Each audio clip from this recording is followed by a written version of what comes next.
19e point, vous mettez. L'argent est un serviteur et non un maître. L'argent est un serviteur et non un maître. L'argent est un serviteur et non un maître. Vous savez, c'est deux expressions différentes. Serviteur, maître. Quand on dit serviteur, ça veut dire que l'argent doit te servir. C'est-à-dire, tu dois entrer dans la dimension où tu utilises l'argent pour réaliser certaines choses. Mais l'argent ne peut pas être ton maître. C'est-à-dire, ta vie est régie par l'argent. C'est l'argent qui te conduit, qui te contrôle, qui ordonne sur toi. Quand tu entres dans la dimension où l'argent est ton maître, tu deviens esclave de l'argent. Ça veut dire que l'argent va te pousser à entrer dans les dérives. L'argent va te pousser à entrer dans les choses anormales. Parce que pour toi, c'est pourvu que tu aies de l'argent. Pourvu que tu aies de l'argent, tu vas entrer dans trop de choses compliquées. C'est pour cela que l'argent ne doit pas être ton maître, parce que c'est un mauvais maître. C'est un mauvais maître. Il va te pousser à faire des choses interdites.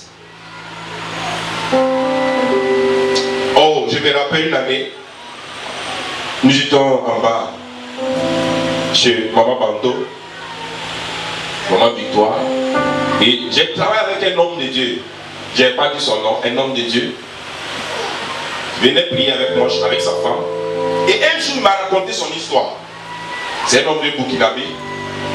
Et il m'a dit, pasteur, avant j'avais l'argent. Il dit, ah bon, mais comment se fait qu'aujourd'hui tu n'as plus rien? Et je te raconte mon histoire. Il avait l'argent et un jour il a rencontré des gens qui multiplient l'argent. Des multiplieurs d'argent. Et il voulait en avoir plus. Donc le monsieur en question lui a demandé de venir avec, tu vois, plus de 10 millions. C'était beaucoup d'argent. Entre 10 et 17 millions. Il a ramassé toute sa fortune. Et le monsieur lui a dit, je te fais 10 ou 15 fois ce que tu m'envoies. Ah, il était très naïf. Les gens ont fait des choses mystiques là, des trucs compliqués, ouais. Vraiment invocation d'esprit, tout ça. Et à un certain moment, ils l'ont hypnotisé de façon mystique là. Il ne les a même pas vus partir. C'est-à-dire, ils ont pris ces 17 millions, ces 10 millions, ils ont mis ça dans une mallette, et mystiquement, les gars ont disparu, il n'a même pas vu dedans. Les vrais, il a failli devenir fou. Hein. Dépression pendant plusieurs semaines. Dépression. Ça existe, hein? Vous en savez, non? Ça existe. Les vrais, dépression. Il voulait avoir gros, il a tout perdu. Vraiment. Et maintenant, tu n'as plus rien, tu viens à l'église. Elle a beaucoup d'argent, elle n'est pas à l'église. Moi, je ne comprends pas l'être humain. Pourquoi ne pas servir Dieu pendant que tout va bien et tu attends quand tu n'as plus rien? C'est là que tu viens dormir à l'église. Tu viens dormir pourquoi? Non, frère. C'est Dieu quand tout va bien, c'est Dieu aussi. Apprends à servir Dieu quand tout va bien chez toi aussi. Parce que l'homme, quand tout va bien chez l'homme, il s'en fout de Dieu. Amen. Quand tout va bien chez l'homme, il s'en fout de Dieu. Quand ça commence à être compliqué, tu le vois, d'autres même deviennent pasteurs. Comme Bokassa, à la fin de ses jours, finalement, il est devenu pasteur. Vraiment. Pourquoi attendre toutes ces choses d'abord avant de servir Dieu, avant de te mettre à disposition de Dieu? C'est pas normal. L'argent doit être ton serviteur, pas ton maître. Celui qui est ton maître, c'est Christ. Jésus-Christ, c'est lui ton maître, pas l'argent. Les gens qui ne viennent pas au culte, ah, pourquoi tu n'es pas venu au culte? Non, je n'ai pas l'argent. C'est l'argent qui est ton maître. Mais c'est Christ qui est ton maître. Si Christ est ton maître, tu viendras l'adorer même si tu n'as pas. Dieu sait que tu n'as pas. Dieu sait que tu n'as pas. Pourquoi tu ne viens pas à l'église? Ah, il y a cotisation, donc je ne viens pas à l'église. C'est l'argent qui est ton maître ou c'est Christ qui est ton maître? C'est Christ qui est ton maître, c'est Christ qui suivra. Alléluia. Alléluia.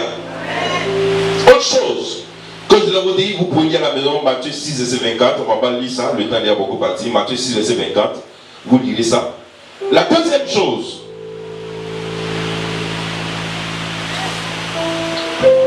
prier et compter sur Dieu pour ses besoins.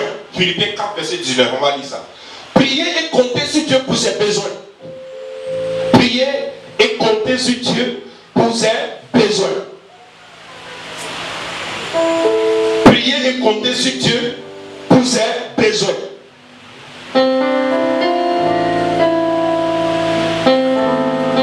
Lisons Philippiens 4, verset 19. Philippiens, le chapitre 4, Le verset 19. le verset 19. Et mon Dieu pourvoira à tous vos besoins selon sa richesse avec gloire en Jésus-Christ. La Bible dit que mon Dieu pourvoira. Donc on a un Dieu de provision. On a un Dieu qui pourvoit.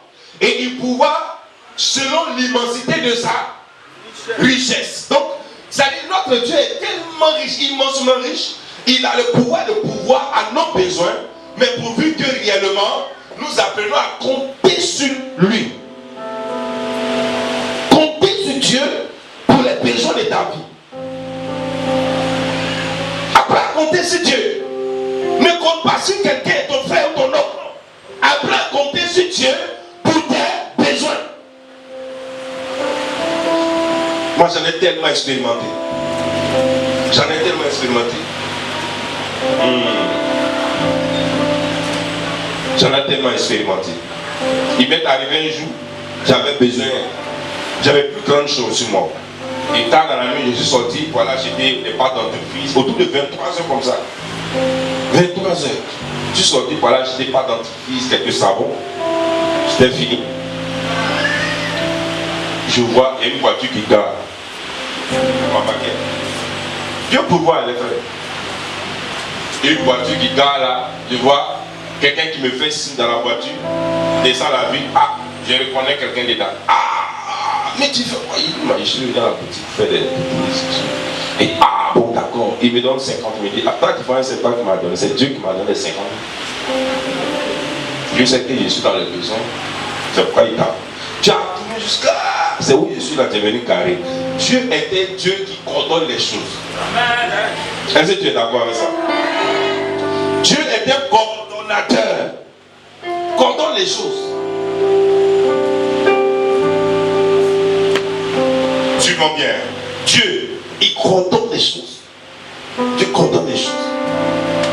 Je n'ai rien dit. Ah, vraiment, sois béni. Apprenez à ne pas trembler devant l'argent. Il y a des gens qui tremblent trop devant l'argent. Quand c'est comme ça, oh, on dit, oh, il a main. Tu te minimises. Merci. Dieu te bénisse, que la grâce soit sur toi. Au revoir. Apprends à compter sur Dieu pour tes besoins. Ne compte pas sur le salaire du mois qui arrive. Tu attends le salaire. Tant que le salaire n'est pas venu, tu ne peux pas faire espérer en Dieu. Non. Apprends à compter sur Dieu est trop puissant, bien aimé. Dieu a le pouvoir, même si tu es salarié. Dieu a le pouvoir de te bénir au-delà même de ton salaire. Dieu peut te bénir, te visiter. Dieu peut t'ouvrir une porte au-delà même de ce que tu gagnes par mois. Oui. J'en ai tellement expérimenté.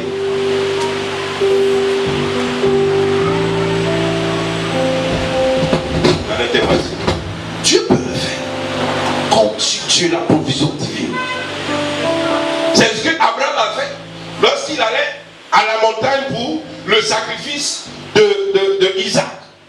Il a dit quoi à son fils? L'Éternel là, pour voilà. Il comptait sur la provision.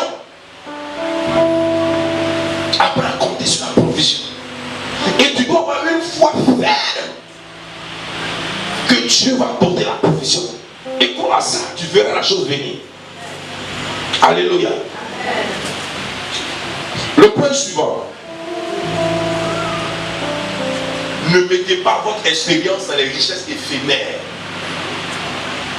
Ne mettez pas votre espérance dans les richesses éphémères. 1 Timothée 6, verset 17. Ne mettez pas votre espérance dans les richesses éphémères. Lecture. Parce que la richesse que vous voyez est passagère. Des gens meurent, ils ne peuvent pas aller au ciel avec leur argent. C'est des choses passagères, c'est des choses momentanées. Et du jour au lendemain, c'est des choses qui peuvent disparaître. Que les riches ne se confient pas à leur richesse. Amen. C'est le texte que je vais. C'est le texte, mais je me suis trompé. Écriture. Alléluia. En d'autres termes, qu'est-ce que Paul veut dire à Timothée? Il veut dire à Timothée que la richesse est éphémère. Parce que nous sommes condamnés à regagner le ciel sans ces choses. C'est des choses passagères. Nous les avons pour un temps. Mais lorsque nos jours finiront, nous n'irons pas avec ces choses. Ces choses resteront sur la terre. Et même des personnes qui n'ont pas souffert pour les obtenir vont en profiter. C'est pour cela que la Bible dit, ne mettez pas votre espérance dans les richesses éphémères de la terre. Mais allez au-delà de ça, mettez votre espérance en Christ. Alléluia. Alléluia. Le point suivant, l'argent sans Dieu ne sert à rien. L'argent sans Dieu ne sert à rien. Matthieu 16, verset 26, on va dire ça. Matthieu 16, verset 26. L'argent sans Dieu ne sert à rien. L'argent sans Dieu ne sert à rien. Soyez rapide, s'il vous plaît. Matthieu 16, verset 26. Matthieu, le chapitre 16, le verset 26. Verset 26. Et que servirait-il à un homme? Que servirait-il à un homme? De gagner tout le monde. De gagner tout le monde. S'il perdait son âme. S'il perdait son âme. Ou que donnerait un homme en échange de son âme? Ah, la parole est claire. Que servirait-il à un homme de gagner tout le monde s'il perdait son âme? En d'autres termes, Dieu me dit, avoir toute la richesse de la terre et perdre son âme est une tragédie. Avoir toute la gloire de ce monde, toute la richesse de ce monde et perdre son âme est une tragédie. C'est ce que ça veut dire. Donc en d'autres termes, bien aimé, toute la gloire de ce monde sans Dieu ne sert à rien. Ne sert à rien. Ne sert à rien. Ça ne sert à rien, bien aimé. Tout l'or du monde, avec Dieu, c'est la chose la plus. Tu auras tout eu. Richesse plus Dieu, tu auras tout eu.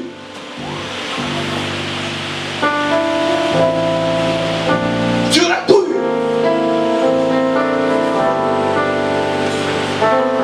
Abraham est riche et en même temps Abraham est un ami de Dieu. Mais c'est une merveille, bien aimé. Plusieurs fois les gens ont fait croire qu'on ne peut pas être riche et puis être toujours chrétien. C'est faux. C'est faux. Tu peux être béni, vachement béni, et être une personne très attachée à Christ. C'est possible.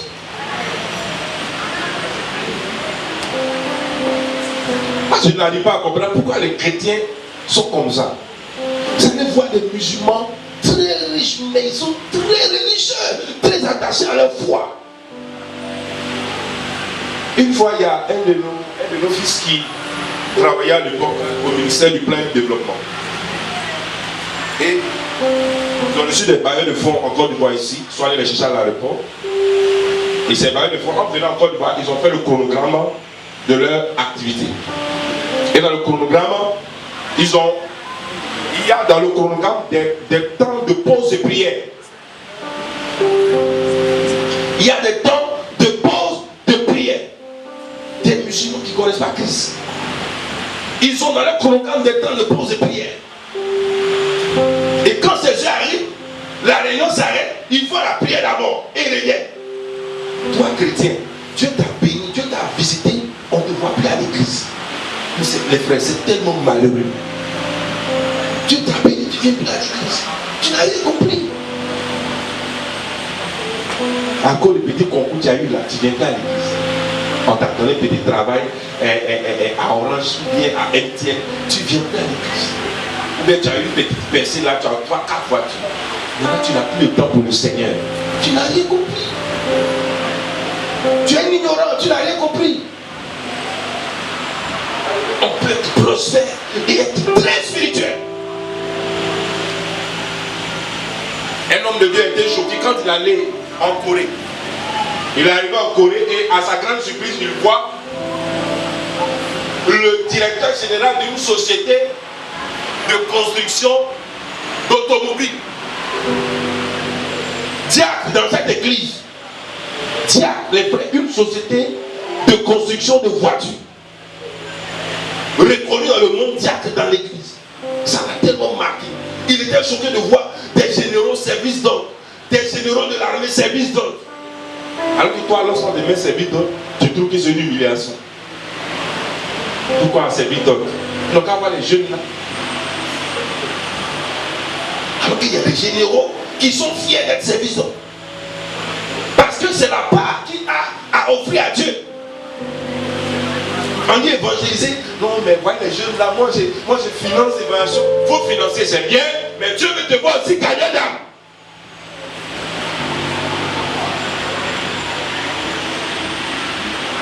Amen. C'est ça. Bien. L'argent sans Dieu ne sert à rien. La gloire de ce monde sans Dieu ne sert à rien. La renommée sans Dieu ne sert à rien. Tu as besoin de la présence de Dieu.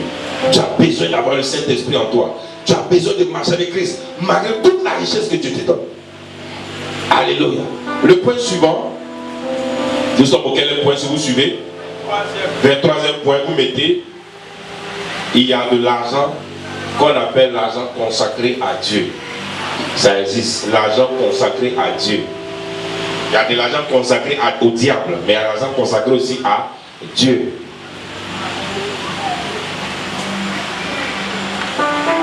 L'argent consacré à Dieu. 2 Rois 12, verset 4. L'argent consacré à Dieu. 2 Rois, le chapitre 12, le verset 4. Le verset 4.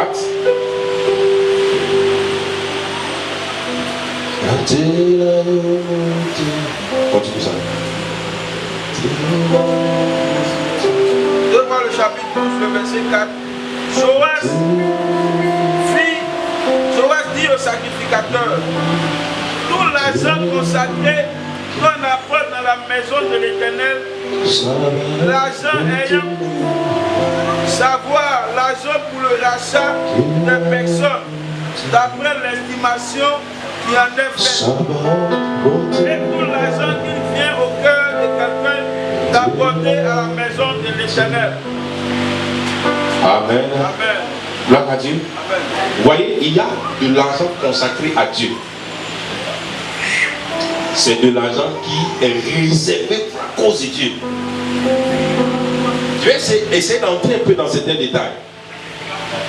Lorsque tu prends de l'argent, que tu as dit, Seigneur, ça, je donne cet argent pour telle chose. À partir du moment où tu as pensé à ça, tu as mis ça dans ton esprit. À partir du moment où, dans ton esprit, tu as décidé de donner cet argent à Dieu, cet argent devient de l'argent intouchable. Parce que les gens pensent que l'argent consacré à Dieu, c'est quand on met seulement que dans le panier.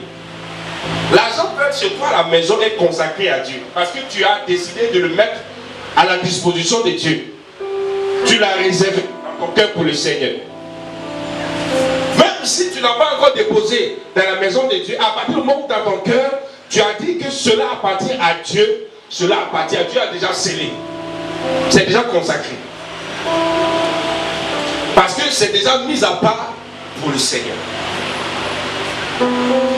Et si c'est que déjà mis à part pour le Seigneur, tu l'utilises, fais autre chose, tu es en train de faire quoi? Tu es en train de désacraliser quelque chose de sacré. C'est-à-dire quoi? Tu es en train de violer une loi. Parce que tu l'as déjà mise à part. Tu l'as déjà consacré. Mais ce que tu as consacré, si tu entres dans ce que tu as consacré, c'est que tu es en train de le déconsacrer ou le désacraliser, ou tu es en train de le dévaloriser. Ça n'honore pas Dieu.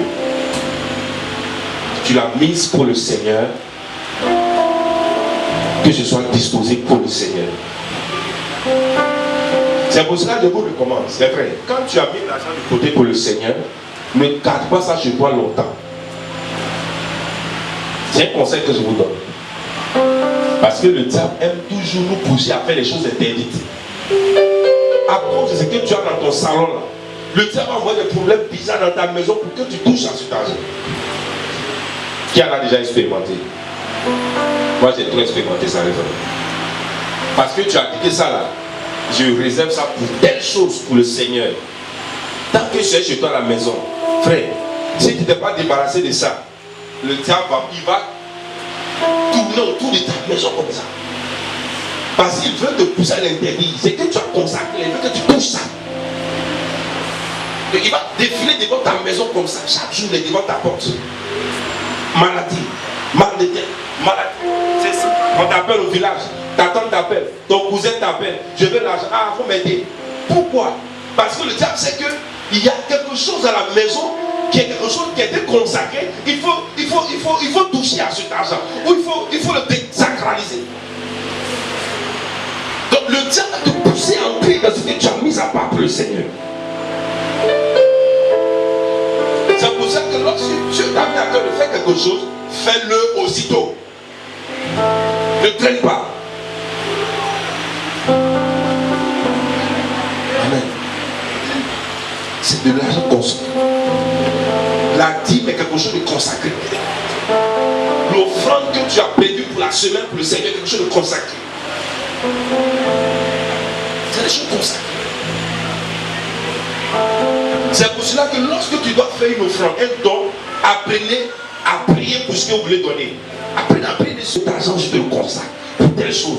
Bénis, bénis, bénis. Fais ceci, fais cela pour la gloire de ton nom. Consacre ton argent à Dieu. Consacre à Dieu.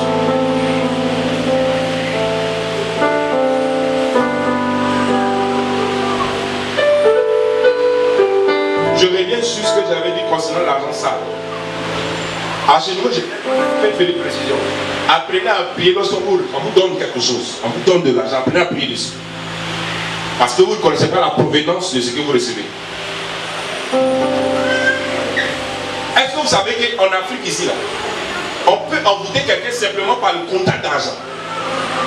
C'est-à-dire que tu déposes l'argent dans la main de quelqu'un et il utilise ça pour t'envoûter, te faire du mal. Vous savez que ça existe? C'est pour cela que tout ce que tu reçois, apprends à prier dessus. Apprends à bénir Dieu. Rends grâce à Dieu pour ce qu'il te donne, ce qu'il t'envoie, ce que tu reçois. Ne soyez pas trop rapide à dépenser ce que vous recevez. Apprenez à prier ce qu'on vous donne. Bénissez ce que vous recevez. Prie pour ton argent. Tu allais comment dirais-je, à la banque, tu as pris ton salaire. Ne commence pas à bouffer ça en désordre. Prie dessus. Prie sur ton argent. Que cet argent me serve. Que cet argent puisse me servir. Tant que le mois n'est pas fini. Que cet argent ne soit pas dilapidé. Il faut parler sur ton argent. L'argent a des oreilles, il écoute. Jésus a parlé à la tempête. La tempête a des oreilles. Il a parlé, il dit, écoute-moi. Amen. Parle sur ton argent. Parle dessus.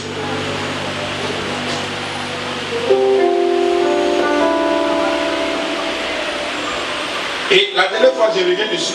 La dernière fois, j'ai dit, si tu veux donner quelque chose à quelqu'un et que tu n'as pas le feu du Saint-Esprit, ne donne pas. C'est pas charnel, c'est spirituel. Il y a des gens là, quand tu leur donnes là, Dieu se fâche contre toi. Vous savez ça? Qui c'est ça? Qui est bien informé? Il y a des gens, quand tu lui donnes là, Dieu se fâche contre toi. Oui. Quand sommes des enfants. La Bible dit, ceux qui sont conduits par l'Esprit de Dieu sont fils de Dieu. Laissez-vous conduire par le Saint. Si le Saint-Esprit ne t'a pas convaincu, ne fais pas. Tout ce qui n'est pas le produit d'une conviction est péché. Ne fais pas. Quelqu'un vient frapper à ta porte. Oh frère, il faut mettre tes études. Si l'Esprit ne te dit pas de faire, ne fais pas. Tu n'es pas méchant. Tu es conduit par l'Esprit. Ce n'est pas la méchanceté. C'est la direction divine. Parce que quand les chrétiens n'est pas gentil. Ne soyez pas gentils, soyez bons. Jésus est allé dans un endroit où il y avait des centaines de malades. Il a guéri toutes les personnes. Mais vous êtes trop spirituel, là. Quand Jésus allait à la piscine de Bethesda, il a guéri combien de personnes? Pourquoi il n'a pas guéri tout le monde? Ils ne sont pas malades, ils ne sont pas malades. Ils n'ont pas besoin de guérison. Ils ne sont pas les enfants de Dieu aussi. Il a guéri un seul et il est parti. Vous avez dit qu'il est méchant. Vous avez dit Jésus est mauvais. Il n'est pas mauvais. Laisse-toi conduire par le Saint-Esprit.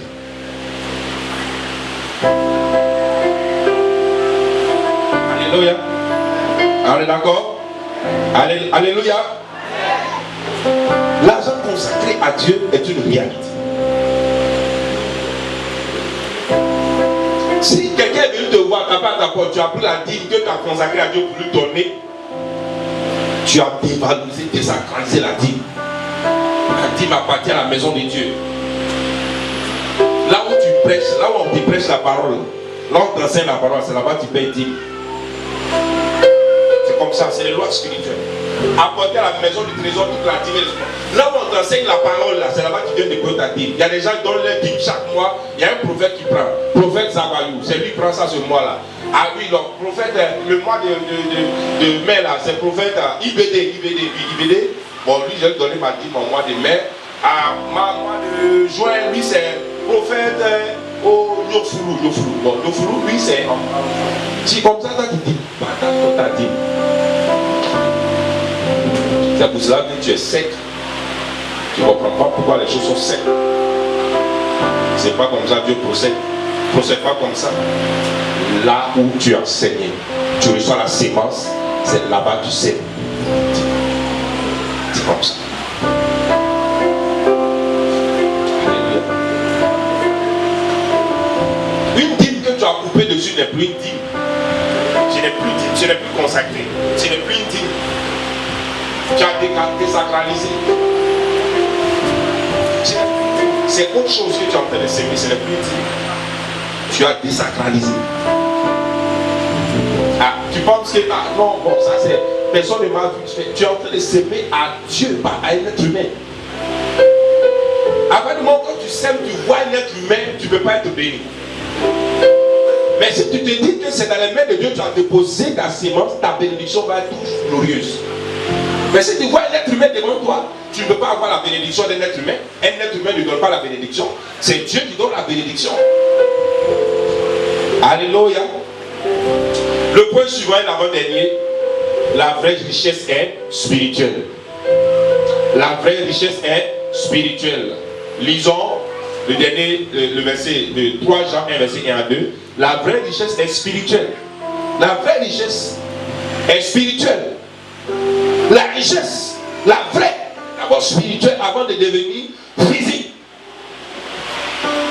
Donc en d'autres termes, donnons d'abord la priorité à la richesse spirituelle, ensuite viendra la richesse matérielle. C'est comme ça que Dieu a fait le chronogramme. Lecture. L'ancien Agaïus, le bien-aimé que j'aime dans la vérité. Bien-aimé, je souhaite que tu sois prospère à tous égards et sois en bonne santé comme prospère l'état de ton âme. Comme ton âme est en train d'être prospère, aussi il faudrait qu'il y ait une répercussion aussi physiquement. Donc la prospérité, d'abord c'est la prospérité spirituelle d'abord. Il faut que tu sois prospère spirituellement. Prospère dans la parole, dans la connaissance de la parole. Prospère dans ta foi. Prospère dans la marche avec l'esprit. Tu dois être prospère dans l'écoute de la parole. Tu dois être prospère, n'est-ce pas, dans l'amour du Seigneur. L'amour du prochain doit prospérer dans ces choses. Et ensuite, tu verras qu'il aura aussi une répercussion sur la vie physique. Le Seigneur a dit quoi? Il dit chercher premièrement quoi? Le royaume des cieux. Dieu veut d'abord que le spirituel vienne en premier et ensuite le physique. Dieu veut que d'abord spirituellement tu aies une fondation, une bonne base. Dieu veut que spirituellement déjà tu aies reçu la vie en toi. Ensuite, cette vie que tu as reçue en toi va découler encore physiquement et tu seras béni. Le dernier point, soyons riches pour Dieu. C'est le dernier point. Soyons riches pour Dieu. Bien aimé, Dieu veut qu'on soit riche. Regardez comment Dieu a béni Salomon. Salomon a demandé quoi? Il a demandé d'avoir les choses spirituelles d'abord. Il a dit à Dieu, donne-moi d'abord les choses spirituelles. Et ces choses spirituelles, c'était quoi? L'intelligence et la sagesse et la connaissance. Dieu dit d'accord, comme tu as demandé les choses spirituelles, je te donnerai aussi les choses physiques. Les choses spirituelles auront de l'impact sur les choses physiques. Et quand tu recevras, alors tu deviendras riche pour Dieu. Parce que si tu es riche financièrement et que tu n'es pas riche spirituellement, tu ne peux pas être riche pour Dieu. Ce n'est pas possible. Tu deviens riche pour Dieu lorsque d'abord spirituellement, entre toi et le Seigneur, tout va bien et que physiquement aussi, la bénédiction découle en toi. Alors, ce que tu as déposé dans tes mains, tu peux l'utiliser pour la gloire de Dieu. Si spirituellement, les choses ne sont pas ordonnées en ordre, tu ne peux pas utiliser ta richesse pour faire pour Dieu, pour faire du Dieu, pour faire l'œuvre de Dieu. Ça ne peut pas marcher. Il faut que les choses soient en ordre d'abord spirituellement. Et quand la gloire descend dans tes mains, tu pourras te focaliser sur Dieu. C'est quelqu'un de Alléluia. Les frères, travaillons pour avoir l'argent.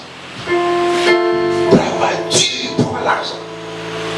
Travaille avec l'homme sur la grâce de Dieu pour prospérer. C'est pour cela, si tu fais le commerce, sois sérieux dedans. Parce que tout travail doit procurer le bonheur. Si tu as créé ton entreprise, sois sérieux dedans.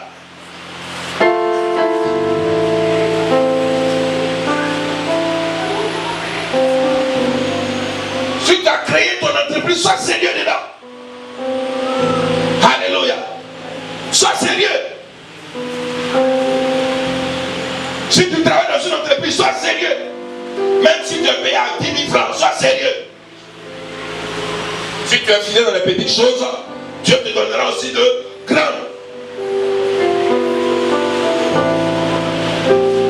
Comme l'argent n'est pas beaucoup, donc en tout cas moi, je fais ça comme ça. Bien, mais prends ça au sérieux. Prends ton travail au sérieux. Apparemment, ça te rapporte un profit. Prends-le au sérieux. Alléluia. Utilise la sagesse et la connaissance de Dieu. Monte ton entreprise. Crée ton entreprise. Commence. La prospérité viendra à ta. La richesse viendra à ta. Je le déclare sur toi dans le nom de Jésus de Nazareth. Je le déclare sur toi dans le nom de Jésus. Si tu es d'accord, tu te tiens debout pour me dire amen. Je le déclare ça sur ta vie. Jésus. Que l'Éternel bénisse le lève de